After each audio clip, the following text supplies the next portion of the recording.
Hey. What up? Spears and Steinberg. You know what the fuck it is? Aries and Andy. Chew and the jerk.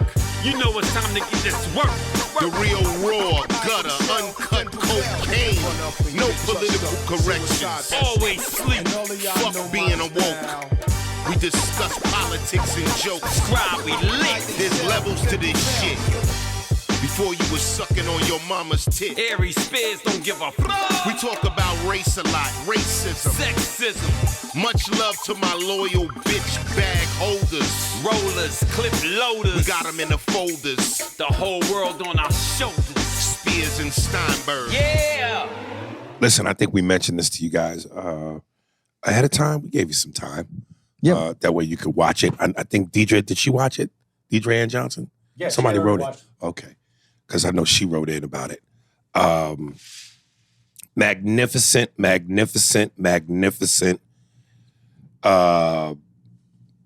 documentary on Netflix. What was the guy's name? Jeffrey?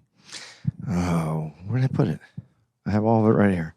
Oh, on your phone? Yeah, but it's right yeah, a documentary called Who We Are by, I think he was a lawyer. Who We Are, a Chronicle of Racism in America. And the narrator and the person who put it together was Jeffrey right there. Jeffery Robinson. Jeffery Robinson. There we go. And I know that when we were in Florida, Jacksonville, I had mentioned jokingly that this was the all-star of I Hate White People. Because like I said, I've seen bits of stuff like this, information that I've gotten from stuff like this through various other documentaries. But this one felt like it encompassed it all. And again, it's a chronicle. So, going from slavery to present day. Yeah, I thought he did it in a very intelligent and personal way. Yes. It's usually one or the other. This one felt very well done. Right. And I don't want to jump ahead because, I don't have a lot of notes, but I'm quite sure that based on what I have and what you have, we'll fill the book. But I got to say, like, the first thing that grabbed me when he's talking to these three fucking idiots, white guys with the Confederate flags, and they show the car, the SUV drive by with a white lady yelling out the driver window, yeah, honk, honk, honk, honk. And these guys, man, I've never seen a more punchable face, because the part that kills me is even when Jeffrey was breaking down to him how the Confederacy had everything to do with being connected. Because the white guy goes, the Confederate flag ain't got nothing to do with slavery. It's got nothing to do with the war. Had nothing to do with slavery. And then Jeffrey went in to break down to him how it was connected through slavery, through slave labor.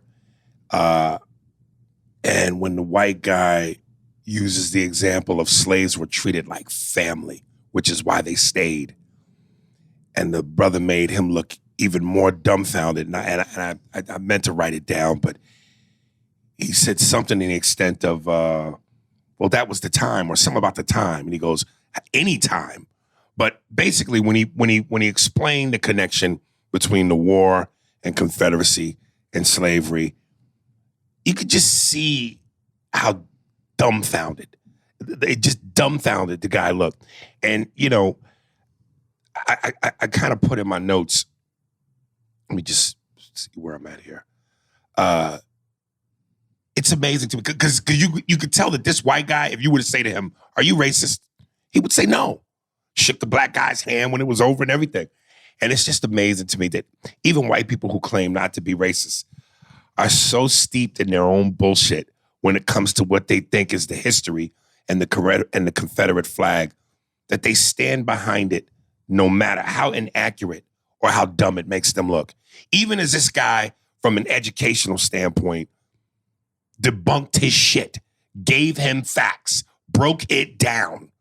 And you could see what the dude was like, duh. But you still stand behind that shit. here's the question that I have for you. And I agree with everything that was said. Not with the white guy, with the documentary maker. But do you understand why they still feel this way, or what? Let me rephrase that. Do you understand what has been sold to them that they believe? Okay, ignorance is bliss. No, but it's steeped in reality. It's just that it ceases to it works its way around the main event, which was slavery. But it is about being able to succeed from the country if they didn't agree with the laws, or they didn't agree with the president. Succession was part of being able to succeed from the Union was a right, and there was other things that were involved in it. Yes, there were, but slavery was what it came down to the main one, because that was what drove the economy for the South. So that's what they're missing, but they're told this whole other thing. And if you do research, you'll understand why they believe things that are said to them, because they do make sense, but they don't get to the core issue. So that's what they're missing. They're missing the core issue. I'm not defending them. What I'm saying is you need to do the research is to understand, and to understand your enemies. And I'm not even saying that person is the enemy, but they are, because they're misinformed. But once you understand them, then you can work to changing them. I'm not quite sure that's true. They don't change if they don't want to change. I agree with that, but they don't even understand why they need to change. But this is going to my point. Okay, I'll give you that. It's what you were taught. It's ingrained. It's handed down from generation to generation. Okay. But once you are presented with facts, the truth. Now, if you stay in that stupidity, now we have a problem. Okay, and what I'm saying is, I have to believe that they're so into their own ideology and racism that even when the facts are presented, they still don't want to get out of it. Well, that's also because of their belief structure. But here's the thing that I was going to say to what you're saying. It isn't about one debunking what they know, because they're going to go back to what they've been taught, and they're going to go back and look at it, and they're going to go, but we were taught this, and they can find the truth in what they're saying, but it's not the reality. When the musician who derobes the Ku Klux Klan members, you know who I'm talking about. Yeah. It isn't about one meeting and about debunking it in one conversation. This is something that if you are taught this over years, it has to be removed over a period of time. It doesn't just fall away. I am not defending them. I'm giving a way to change them, is what I'm trying to say. And maybe it's not. Maybe it isn't up to black folks to have to change these thoughts and this rhetoric. Maybe it's not. I'm just saying, to understand them sometimes makes it easier to go ahead and counter their argument, because they do have a belief system and a structure of the South. It's not what has been handed down. Some of it is. Some of it's straight up racism, dude. Some of it is. Some of them believe it and believe it all the way to the end. I'm saying for those that are, what you said, that guy who says, no, I'm not racist. Is there something for him to learn? There's something for him to learn. He obviously, like you said, he wasn't opposed to that, to meeting a black man, shaking the black man's hand, being part of a conversation. So he could be changed. I'm not saying he would be. Listen, I'm saying he could be. I'm not saying that people can't be changed, because again, the guy that derobes the Klansman, I know his story and I've seen that. I remember when Oprah,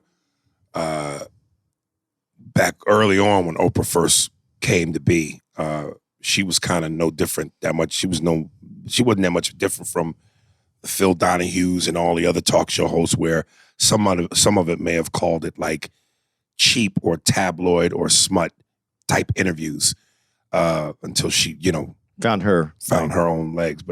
But she showed a flashback of when she had on one of her earlier shows with two hardcore racists, like, hardcore, and cut to years later, she had them back on and they were completely changed, tearful, remorseful, embarrassed. So people can change if they want to change. People can also, and not only the change, but people can become informed. And that's what I was trying to get to. I think that these people are ill-informed. I think it's been passed down from generation to generation. They just believe this openly, like a blanket statement. They just believe it. It's not this, it's that. But if they did their research, if they went more in depth, I think they would change their minds. But I know people from the South that still believe that shit. Yeah. And people, please, I gotta again beg y'all for y'all's forgiveness, because one thing that becomes a challenge with this podcast is the more time you put in, the more episodes, the more years that go by, you're trying to make sure you don't repeat yourself too much. And then sometimes you just draw a blank and you go, did I say that? I'm not sure if so I don't mean to repeat myself, but in certain circumstances, I think certain things have to be repeated. It's necessary for the conversation. So let me say this. And again, I said, if I had a segment that I would call, I'm not saying that's what it is. I'm just saying this is what it feels like. You know, when you look at all these murders of Black people at the hands of police constantly, and then you look at, and I loved in the documentary when Jeffrey says about how back in slavery, they said something about if the slave were to kill his master, something about the felony. Do you remember that part? I do, but I'm not going to remember it word. Something about if basically law enforcement were to kill an innocent, unarmed Black person, back then in slavery, it wasn't a felony if they were defending themselves. So it's still not a felony today. And the fact that these old ways and these old laws haven't been changed in any way, I just feel like, man, and I know people will hear me say this and go, that's ridiculous. They couldn't even fathom that this could be a reality. Which is why I'm saying, I'm not saying it's what it is. I'm telling you what it feels like. It feels like to me that because white people are becoming the minority in this country and white people ain't fucking at the level that they need to for their own survival, that Black people are purposely being killed to balance out the numbers. You know, the government, the police force, the authorities are like there's a secret mandate floating around that no one can prove. It's not on a piece of paper. It's not legit in terms of here is the proof. There's no smoking gun. But, it's a wink, wink and a hush, hush. Kill niggas. This is where, when you said it feels like, I'm just going to point out, I understand why it would feel that way. And we can see it. We can see it on the news. But for that argument that you had, it's not like the Black population is the second majority and the first minority that's going to overtake this white population that you're talking about. It's Hispanic, it's Mexican that is the next one. And so therefore, in your theory, they would have to be killing more Mexicans. And that's not happening that way. So I understand how you feel and how it looks. This is where and I promise the listeners, and I promise you, Andy, this is not going to turn into one of them screaming matches, because I'm going to put my best foot forward to make sure we don't go there. But again, when you bring up there's more Mexicans than Mexicans don't have a history in this country with white folks that we do. No, that what we're the ones with the targets on our backs. So when you say that, again, you're being technical. You're being numbers. No. You're being technical. You're going technically in terms of numbers. Mexican Latinos are far outweigh. You're being technical with numbers. What the reality is, Mexicans and Latinos don't have a history of bloodshed in this country the way we do at the hands of white people. I understand what you're saying to that, but what I'm saying is, when you say the population, you would be speaking on vote and control, right? So this is by it.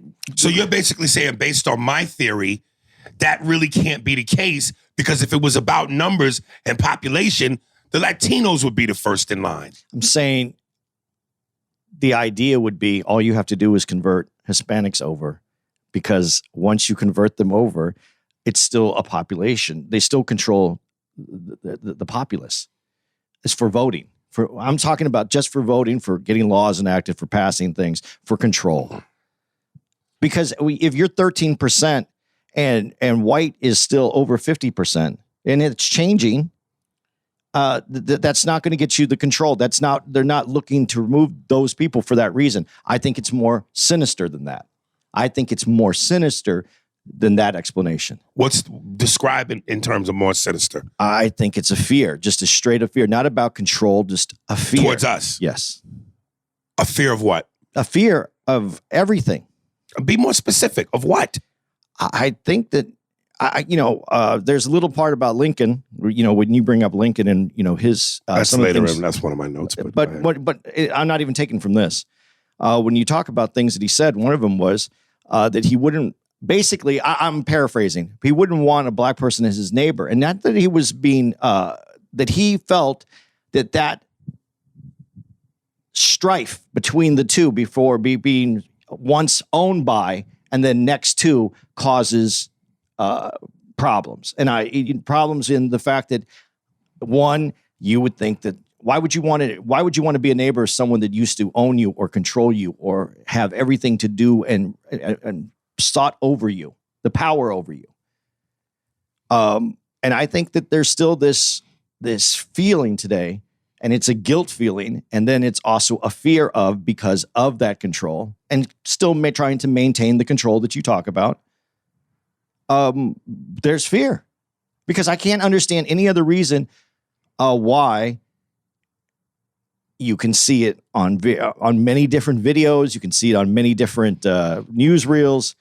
Why the reaction towards someone black doing something and the reaction towards someone white doing something is completely handled different by a white cops. I'm not even talking about.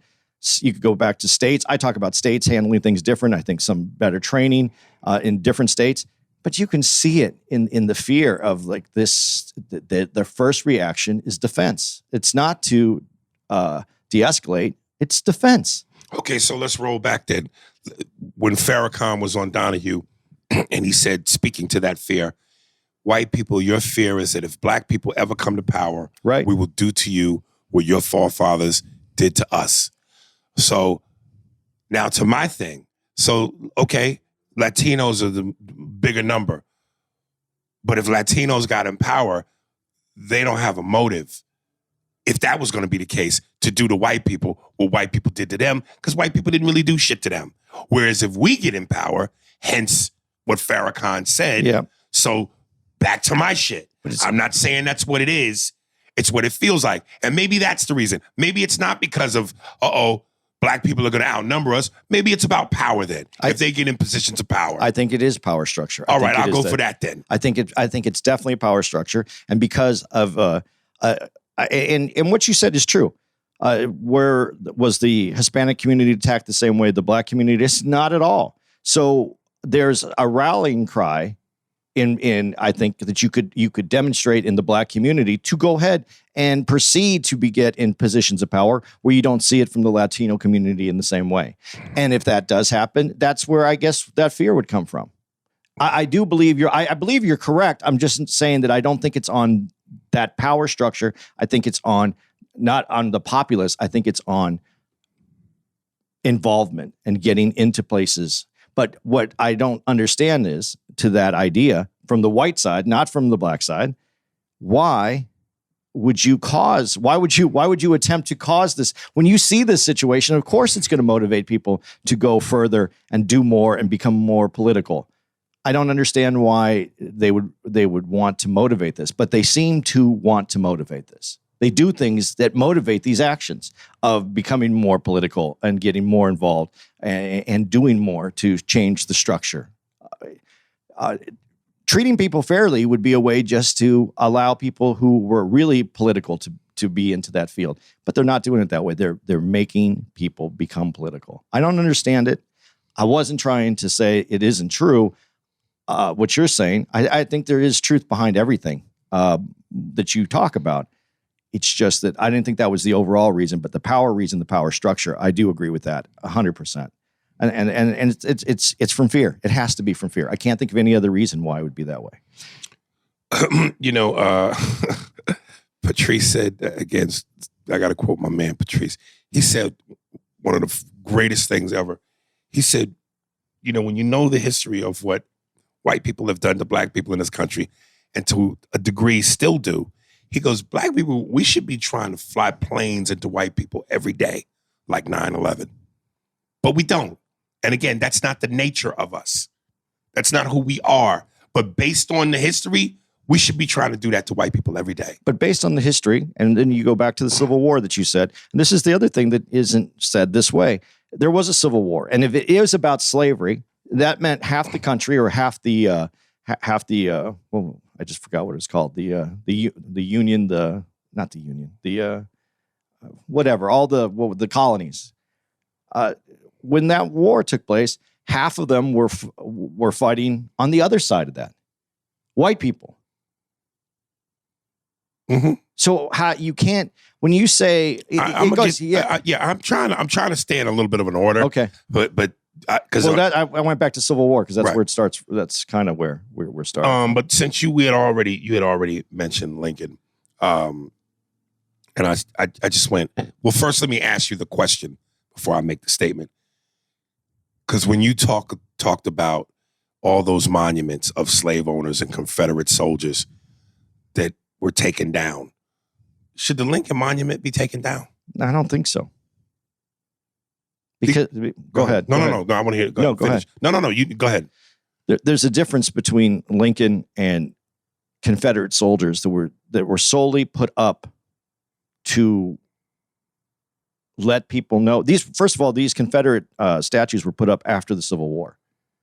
So their purpose was really to let people know that although the South lost the war, we're going to remember it in this way, and we're going to let you know that although we might have lost, we're still in charge.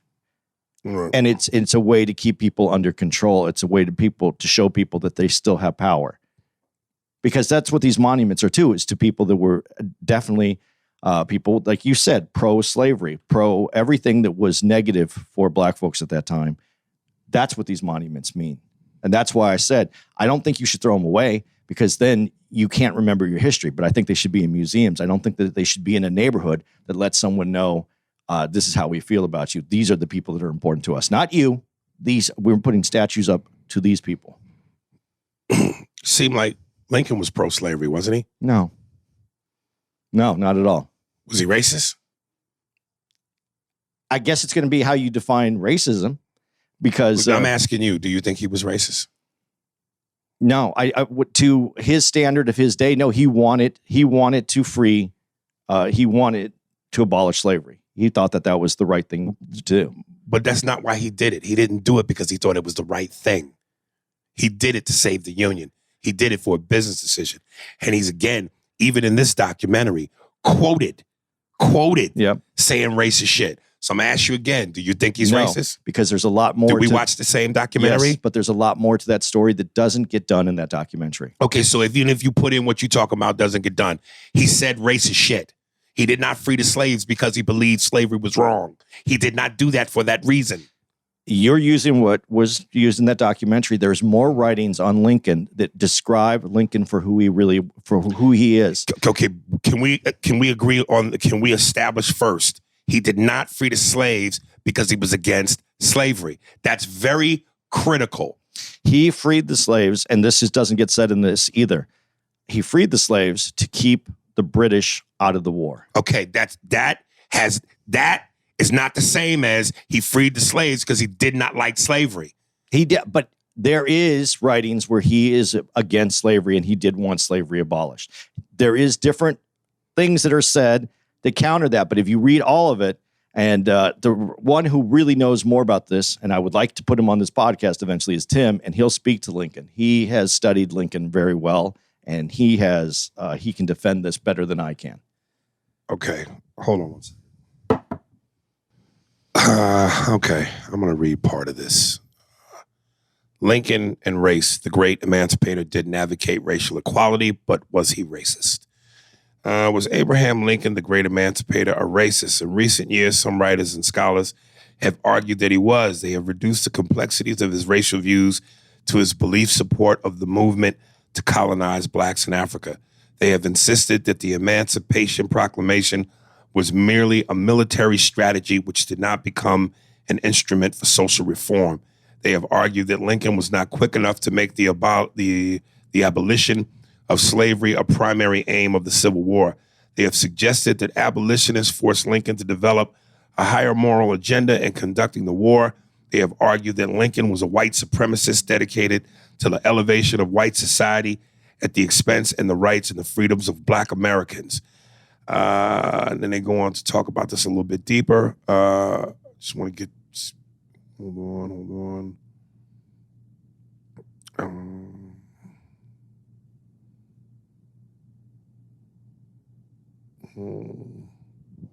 Shit, where is that part?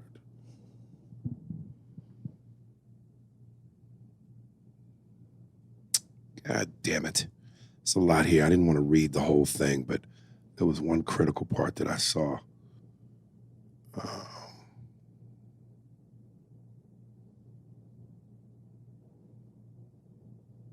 Right here. For some modern day observers, this is simple math.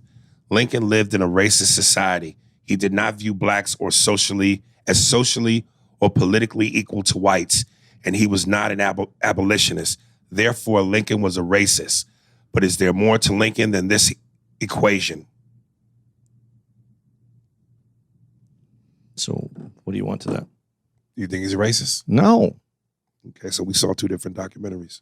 No, we didn't see two different documentaries. I just seen. So more. what you just heard there, no? No, that's another opinion by another author who wrote. But have you studied the writings of Lincoln? Do you know what Lincoln was about? Tell me, what was he about? He was about a lot of different things. Give me something. Don't just tell me that. One of them was he was trying to keep the Union together.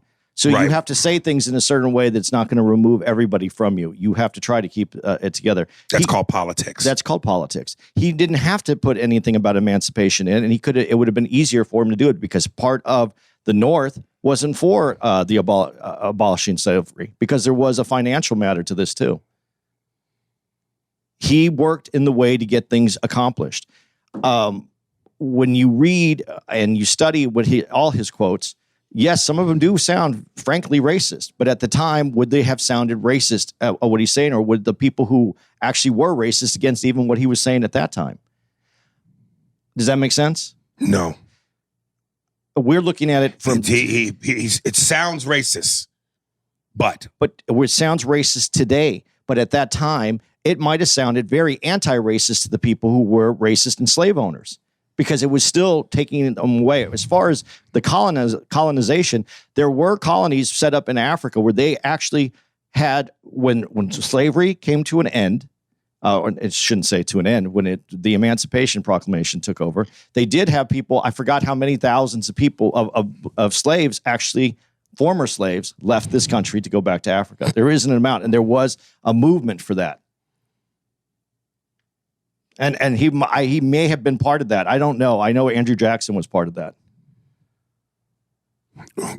Okay.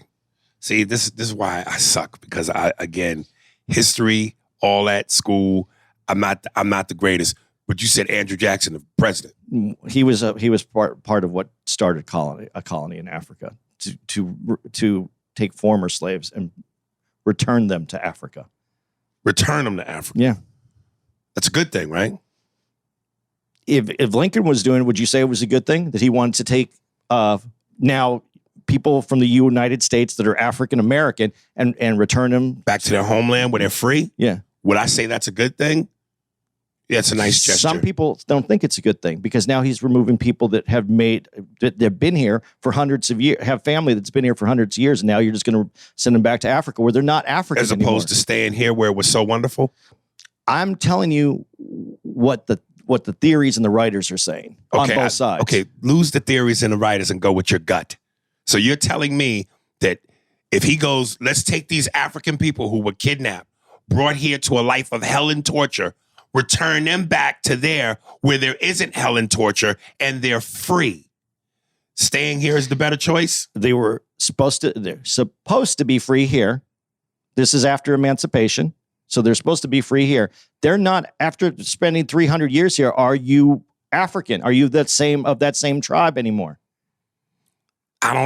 Some people don't have any connection now. They were removed from that culture. They have no connection to that culture. Okay, so would you rather stay here under those conditions? I don't know. I'm not in those conditions, but some people wanted to stay, others wanted to leave, and there was assistance in leaving. Right. I can't speak to this. I don't know. So would you say that was a noble thing, a good thing that Lincoln was trying to do?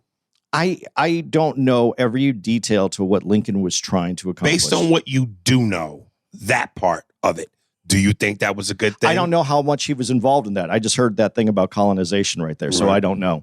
And you say Andrew Jackson tried to assist in that too. There was presidents that tried to assist in it, not for the betterment of black folks. Okay. That's the thing. It wasn't for the better. It was betterment for white folks not to have. Now you're filling in the important blanks, as opposed to what you normally do, which is you speak and you don't put in the important parts. And now I'm going off of what you're saying. Mm-hmm. But when you add that part, big difference. It is a big difference. Okay. But those are just the facts that are out there. I need Tim because Tim has so much more. He's studied and researched Lincoln like I don't know anybody else that has. And he will be able to answer these questions. But he talks about speeches where he went to Congress and berated Congress for slavery, to get to where he was when slavery was abolished. Did you leave Tim a text message? Yeah, I did. Oh, you did? Yeah, I just, But you're going off this and one thing. There's much more to read and more knowledge to absorb. I don't have it all. I'm honest. I don't have it all. I just don't know how you can, to some degree, be both ways and considered one kind of way. Well, it sounds like to me what you're saying is because Lincoln may have done X, Y, and Z. No, he's not a racist, but yet there are things stated and quoted by him which are clearly racist. Okay, and then this is the point. In that time, when he was president, things that you're taking that sound racist today might not have sounded racist then. It might have sounded against slavery. Because these people wanted to remove Lincoln. It was this war. It was the division of the North and South. He was advocating for the abolition of slavery. So all of this happening is against slavery in the first place. So what you're saying might have sounded racist at that particular time. It might not have sounded racist. It might have sounded pro moving forward without slavery, but it doesn't sound that way today because today it's either yes or no. But at that time, he was breaking all kinds of rules of what was happening in the United States at the time to keep people in slavery, in bondage. To keep people in it. He was breaking those rules for the people who wanted to keep people in bondage. Now, listen, just let's be real. And I'm just saying, what was his motive behind it? He wanted to abolish slavery. It wasn't something that he felt was here. But let's. Well, why though? But that's what I'm saying. Why did he want to do that? There was a lot of people who were against slavery. Why did he want to do it? Well, there's many different reasons why he wanted to do it. I'm telling you, the reason that he announced it after one victory that the North had against the South was to keep the British from coming to fight for the South, because the South was doing business with Britain. They liked the South. They liked the South more than the North, but they had already removed slavery from their land, so there was no way they could come and support the South. So there is a move to do that as well, without a doubt. That it was a very important reason to business. Okay, not because he thought blacks shouldn't be enslaved. When he has been quoted as saying that blacks are inferior. There's lots of quotes from him. I'm just saying that doesn't make him a racist. He went. Blacks are inferior. It doesn't make him a racist. No, it doesn't. That was the thought. That was at that particular time. That might have not been the most racist thing that anybody could say. I'm not giving it a pass. I'm looking at it. You absolutely are. No, I'm not. You absolutely because are. I know other things that he's said. When he went to the Congress and he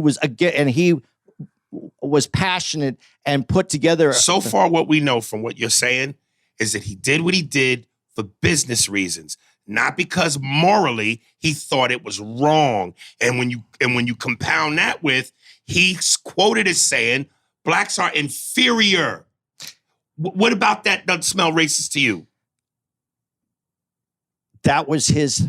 I don't even know if that was his philosophy. Do you have that quote? Yes, I've read a quote before when he said blacks are inferior. I don't know what that came from. I don't know what speaking point that was. It makes a difference because it makes a difference who you're talking to. What does it matter? It makes a difference. Andy, if a white guy said to me, yo, I believe that black people are inferior, and the only reason why y'all shouldn't be slaves is for a business reason, not because I morally think it's wrong, because if you morally thought it was wrong, then you wouldn't feel like they're inferior. Your heart and your mind is all in the right place. Okay, here's a few things, though, to put into the context. You said that the Civil War was about slavery.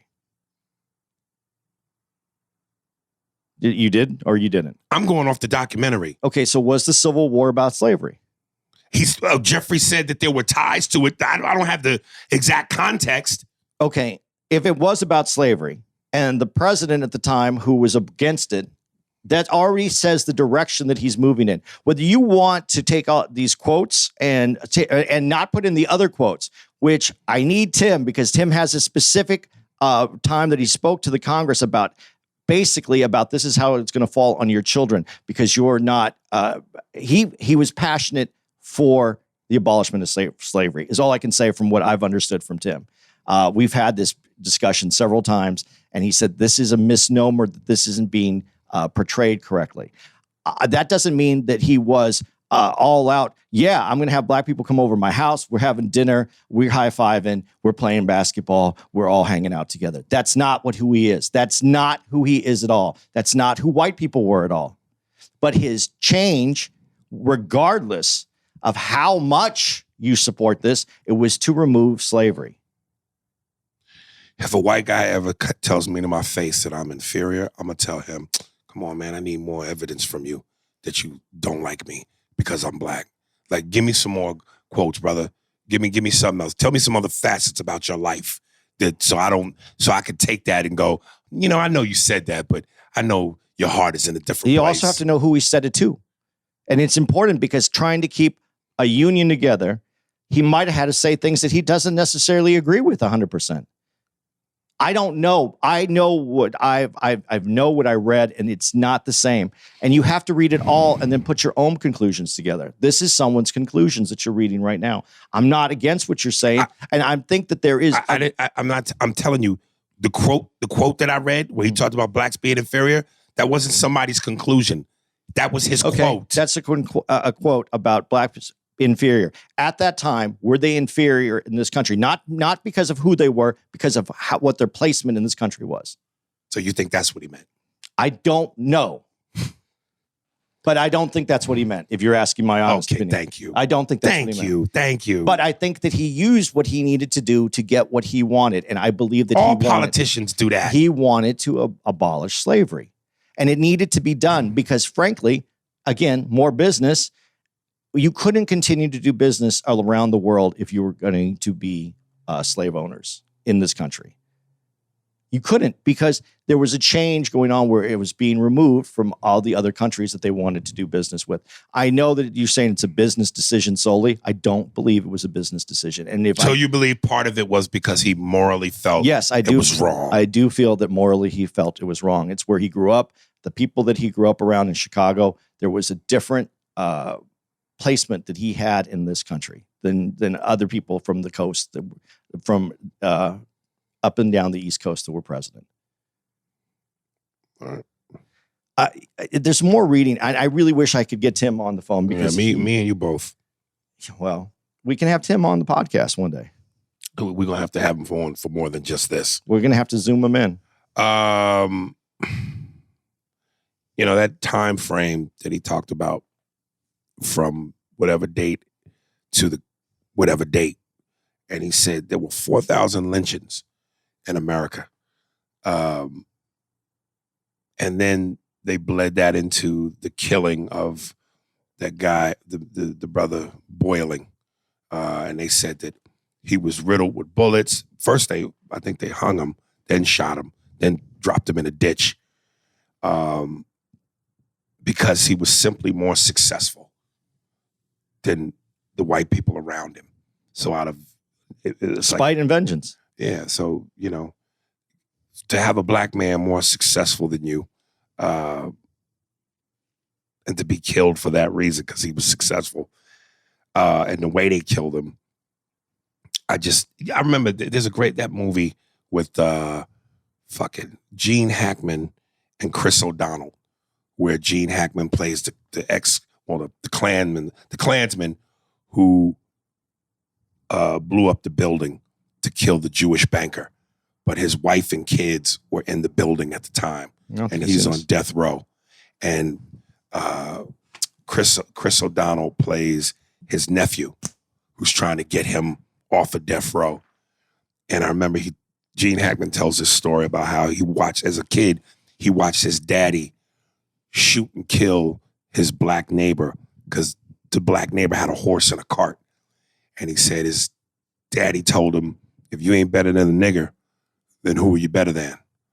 And again, in terms of, when you watch this type of shit, there's a rationale and then there's an emotion.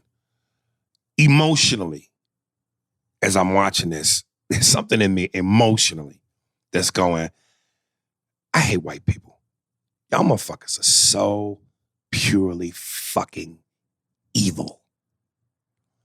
That's the emotion. But the rationale in me is going, you're upset. Clearly, for obvious reasons. But not all white people like that. Again, there were white people that helped black people in slavery. When they cut to current day, Black Lives Matter protests, George Floyd protests, see a lot of white people in the marches.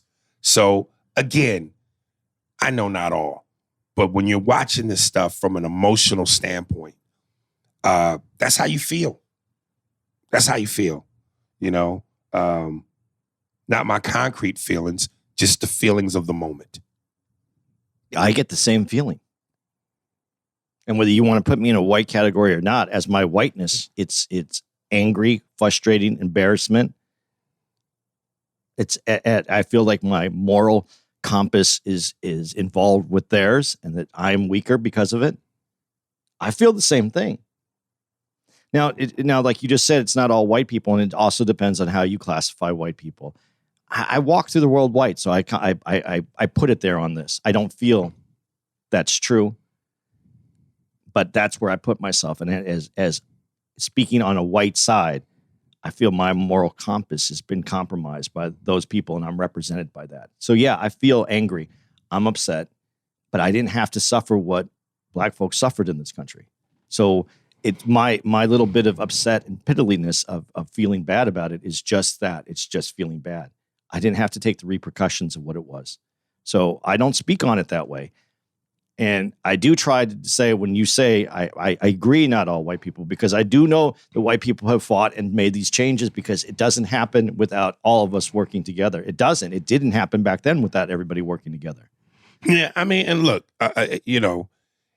to be completely fair, I mean, the same emotion that I'm hit with while watching those parts, seeing black dudes hanging from trees, and the story about Mr. Boiling and how his daughter, went to the ditch and saw her dead dad, is the same the way that hits me emotionally. The moment hit me emotionally when, the guy goes back to his school and with his two white friends that he came up with, and the guy tells a story about how they went to go play a basketball game, an organized basketball game for the school at a gym in Mississippi. And the one guy pulled the white guy aside and said, "Hey man, you can't bring him in here. We don't allow blacks to play in here." And as they were on their way out, he tells the white priest about what just happened. And the white priest said, "Oh no, that ain't happening." And they ended up playing there. And clearly the black guy Jeffrey didn't know that story until it was told to him just then. That day. Yeah. That day. And when he starts getting choked up, they cut to the two white guys, and the one white dude, lip is quivering, clearly, and he starts crying. So that, from an emotional standpoint, touched me, where I went, you see, that's the rationale. You know, it's you know, you can't go all white people and damn all white people when you know there are white people that can be emotionally affected and mentally affected by that. To the degree of black people, of course not. But nonetheless, they're affected. Okay, and in that, what you're going to say. But that being said, and I appreciate you saying that, but then I say on the other side, which I also understand, Muhammad Ali's quote. Muhammad Ali's what? Quote. Just because you're standing and there's 1,000 poisonous snakes coming and 100 of them, I think it's 1,000. He said 1,000 poisonous snakes are coming at you and 100 of them are good and they don't want to bite you. That doesn't mean that you leave the door open so that they can all get in. There's 100 that don't want to hurt you, but you have to take care of yourself. That means that there's still 900 of them. So my question is, and this is where I think we can agree to try to figure this out. And this is why I think we have the conversation. Is it, if it's 1,000 when Muhammad Ali said it, is it 500 and 500 now?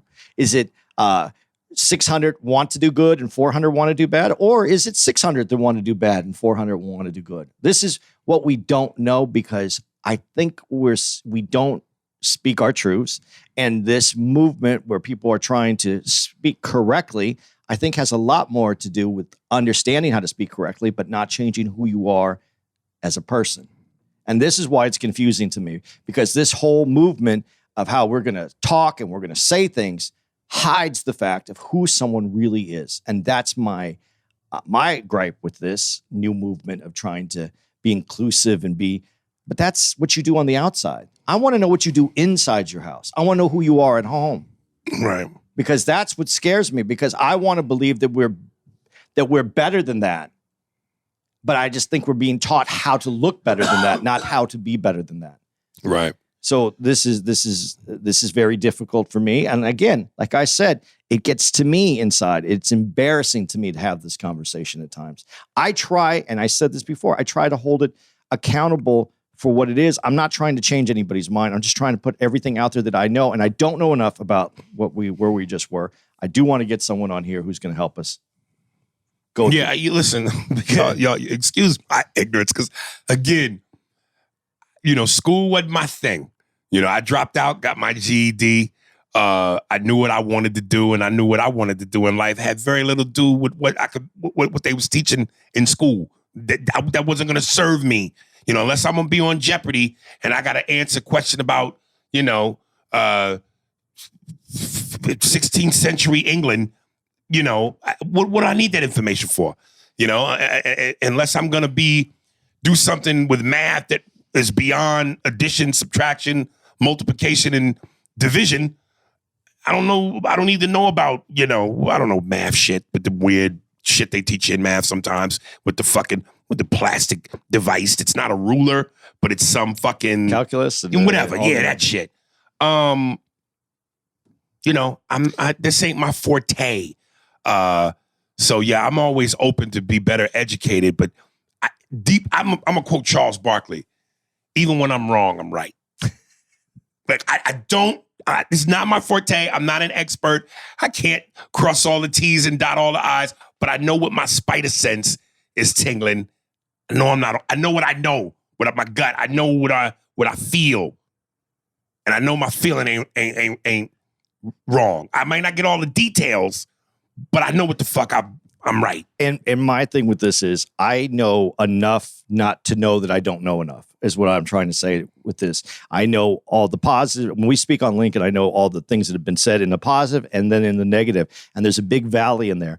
And why I keep referring to Tim is because Tim studied that valley and he has his own. So we need the guy. We need a guy. We need to get Tim on. And I don't want to talk about this anymore. I'd rather not talk about this anymore because it's coming from two people that clearly are admitting that we don't know all the facts on this. And I have some. Well, I will say this. Based on what he don't know and what I don't know and what he know and what I know better than him. No. I do. No. I do, dog. No, you just pointed fingers and went back and forth. Nah, fuck that. No, I know I'm more right than you. There's not such thing as more right when you don't know. What I'm saying is we both don't know, but we both know.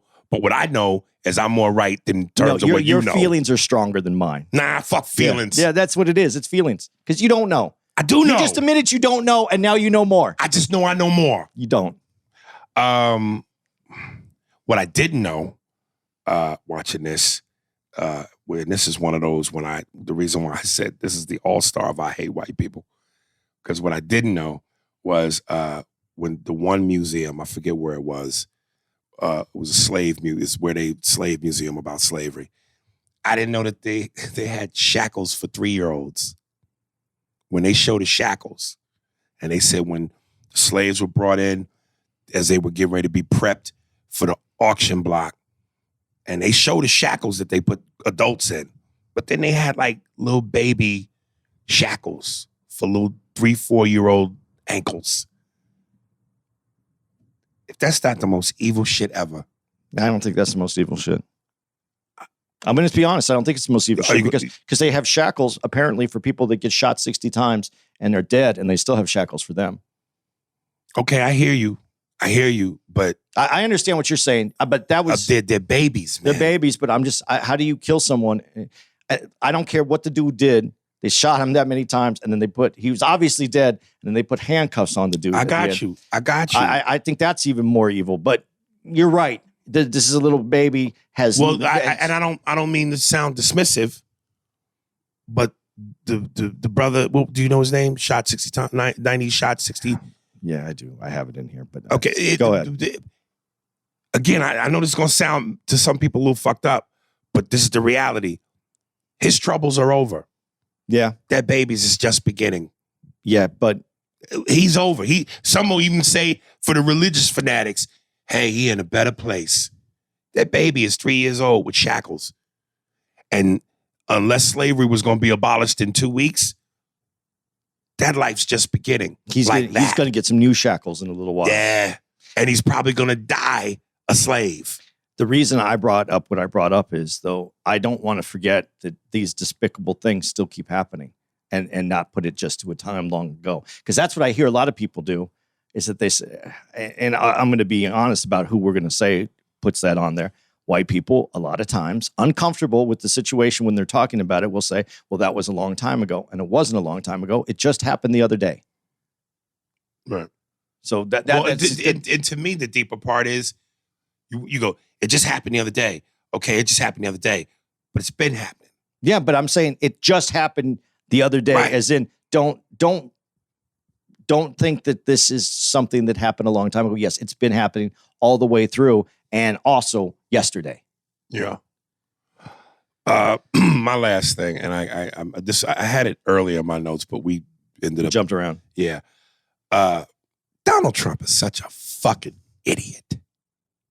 When he told that Andrew Jackson thing, and then brother Jeffery Robinson said, well, I forget how he said it, but there's something here. There's a lot to unpack here. He didn't say that, but he said something sarcastic, and the audience laughed. Because immediately he pointed out, without saying it, this guy's a fucking idiot, man. And I just go, and we've discussed this when we discussed Trump, not to try to make it seem like all Trump supporters are fucked up people, because some of them might have voted for him simply because they believed in his policies. They believed in what he believed in. I'm just going, when you know this man based on what he says and what you see is a fucking idiot, how do you stand behind idiocy? Stupid is as stupid does. This guy's a fucking idiot. So if you support him, you're an idiot too. The reason some of them still support him is because some of the policies on the business side prove to work, where we're watching Biden fail. Okay, well, I guess then that's one thing. But when you have to decide what on your core of, I can't have that man as the president because he's bad for our inner, who we are as people. But he's great for my business. He's great for my bottom line. Right.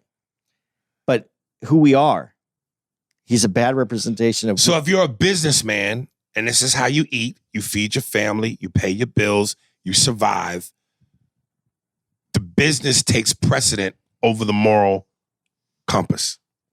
It's not. I don't think it can. I think that's how you lose a country, because the moral compass is just as important as the financial. But I got to say this though too. If you were also, and I see this a lot when I'm looking at articles and when I'm looking at who they are, and there is a lot of black people who have found financial success in this last 20 years, and they don't want to be denied the ability to continue to become financially successful and help others in their community as well. So are we willing to give a little of a bad? I don't want to say that way. Are we willing to give a little bit of a negative to receive some positive that you think can overall help more?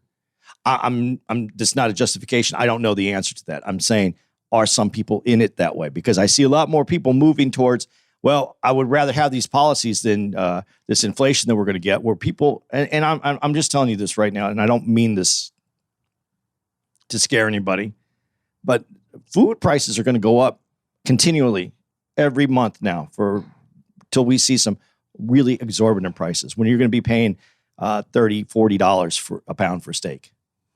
You're going to pay anywhere from $15 to $20 for chicken. This is where we're going.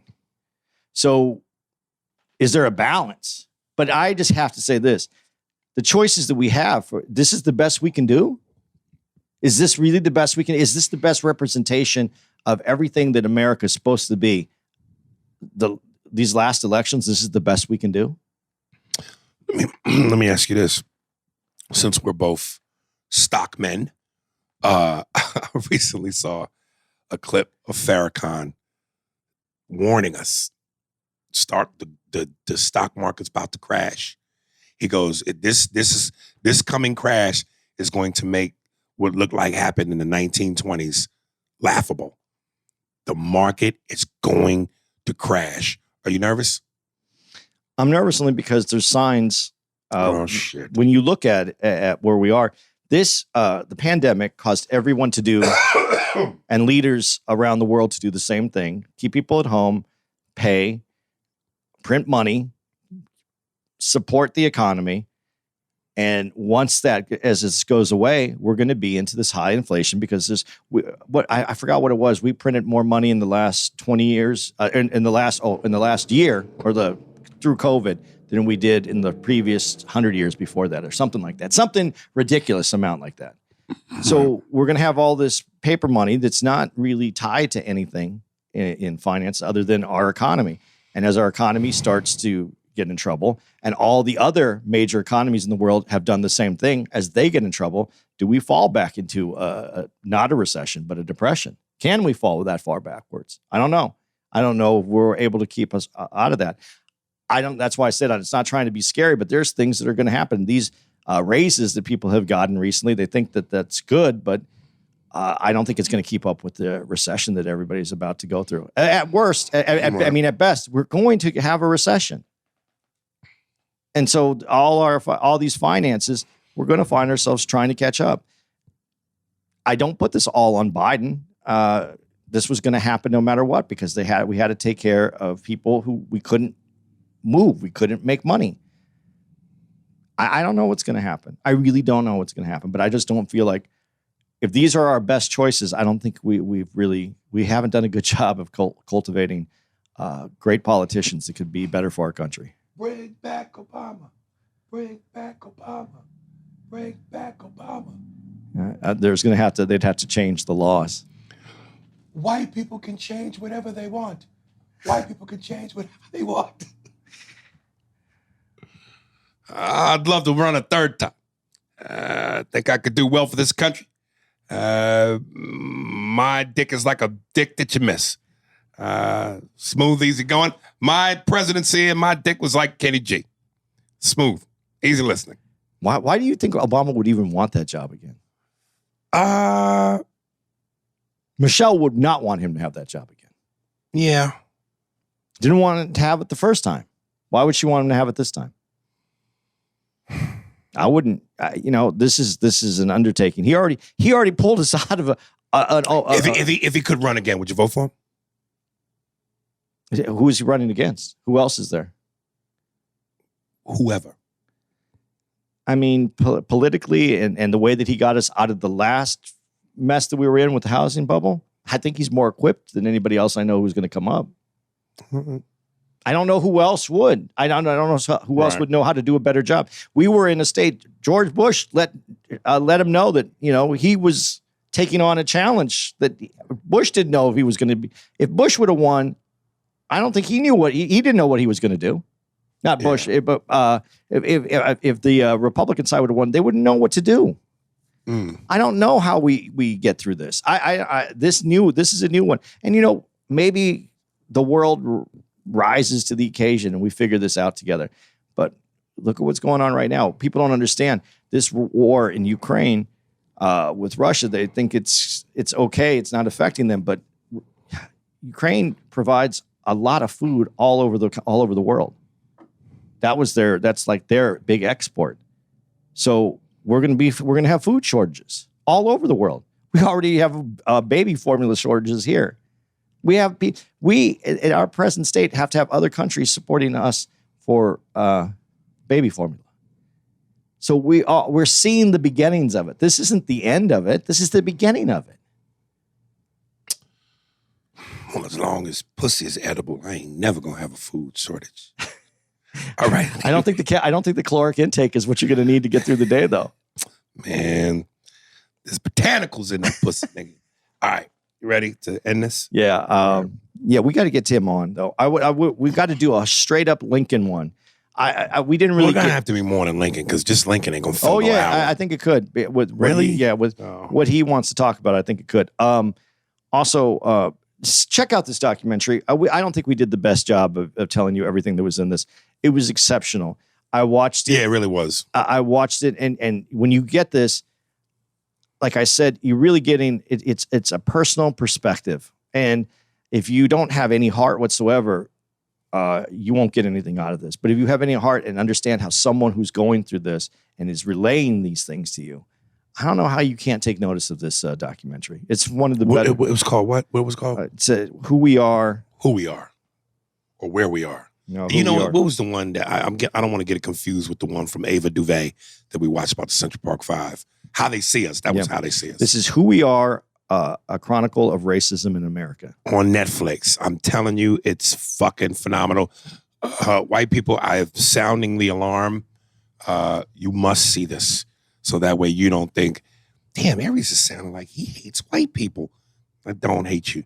But when you watch this, you'll go, oh, okay.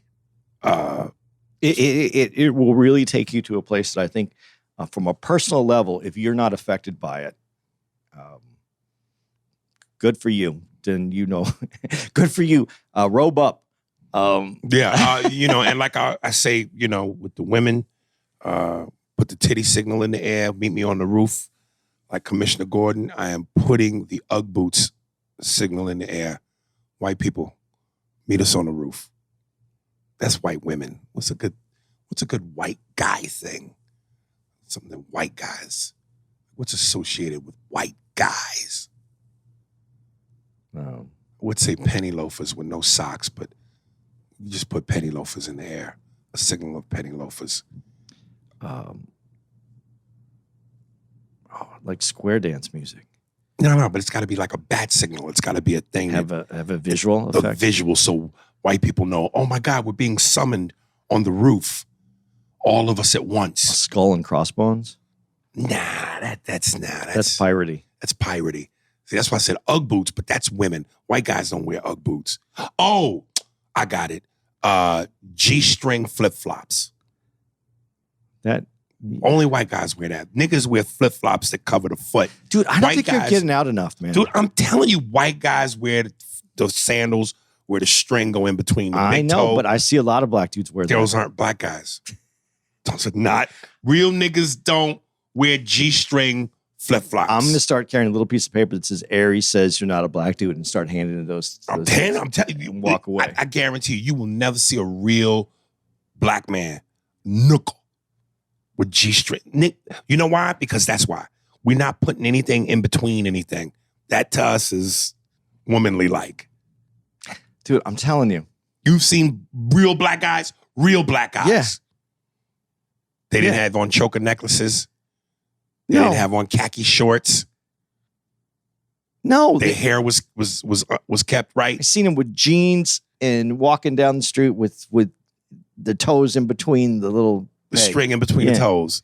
Nah, yo. And they're not as comfortable, by the way, either as the regular flip. Of course not, because you got a fucking thing in your crack. But they stay on your feet well. Because your two toes control it. Right. All right. You want some dates? Go ahead. Dun, dun. You're listening to this hopefully on the 20th of July.